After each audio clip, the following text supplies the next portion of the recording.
Di padang rumput yang indah, hiduplah seekor anak rusa yang sangat cemas bernama Lana. Lana memiliki kaki yang panjang dan ramping, sempurna untuk berlari kencang, tetapi ia tidak pernah merasa percaya diri. Ketakutan terbesarnya adalah melompat. Di sekeliling padang rumput itu, terdapat pagar rendah yang harus dilompati setiap hari untuk mencapai sumber air bersih. Rusa-rusa lain melompat dengan mudah dan anggun. Namun, Lana selalu ragu. Setiap kali ia mendekati pagar, ia akan melambat, kakinya terasa kaku, dan akhirnya ia memilih untuk merangkak di bawah celah kecil di pagar. Ini membutuhkan waktu lebih lama, dan terkadang membuat bulunya kotor, tetapi ia merasa lebih aman. Rusa-rusa yang lebih tua mengamati Lana dengan sabar. "Mengapa kamu merangkak, Lana?" tanya ibu rusa. "Kamu punya kaki yang indah untuk melompat." "Aku takut jatuh," bisik Lana. "Bagaimana jika aku tidak mencapai sisi seberang? Bagaimana jika aku gagal dan menabrak pagar?" Pelajaran dari burung hantu. Suatu sore, seekor burung hantu tua yang bijaksana, Bubo, duduk di dahan pohon dekat pagar. "Lana," kata Bubo dengan suara serak, "aku sudah mengamati kamu. Kamu takut gagal dalam melompat." "Ya Bubo, kegagalan terasa sakit dan memalukan." Bubo tertawa pelan. "Dengar Lana, ada dua jenis kegagalan. Yang pertama adalah kegagalan hasil, gagal melompati pagar. Yang kedua adalah kegagalan keberanian, gagal mencoba melompat.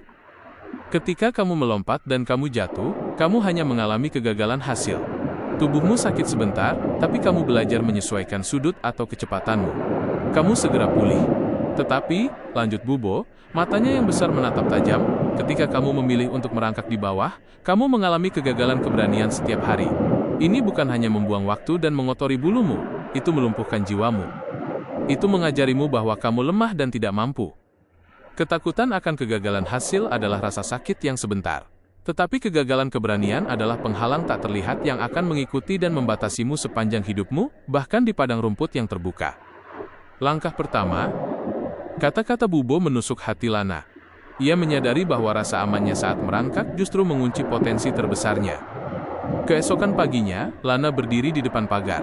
Jantungnya berdebar kencang. Ia mengambil napas dalam-dalam. Ia tidak mencoba melompat tinggi dan anggun seperti rusa-rusa lain.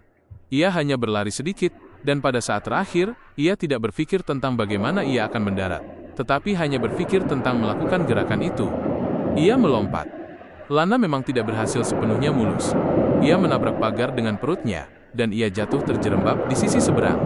Tubuhnya terasa sakit, dan sedikit lumpur terciprat ke wajahnya. Tetapi ketika ia berdiri, ia merasakan sensasi baru, kegembiraan yang melampaui rasa sakit.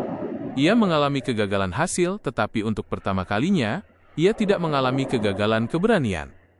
Dari hari itu, Lana terus mencoba. Setiap lompatan, ia jatuh lebih jarang, dan lompatannya semakin tinggi. Ia akhirnya menjadi salah satu pelompat tercepat dan terkuat di kawanan itu, bukan karena ia tidak pernah gagal, tetapi karena ia berani menerima rasa sakit dari kegagalan hasil demi memenangkan keberaniannya sendiri.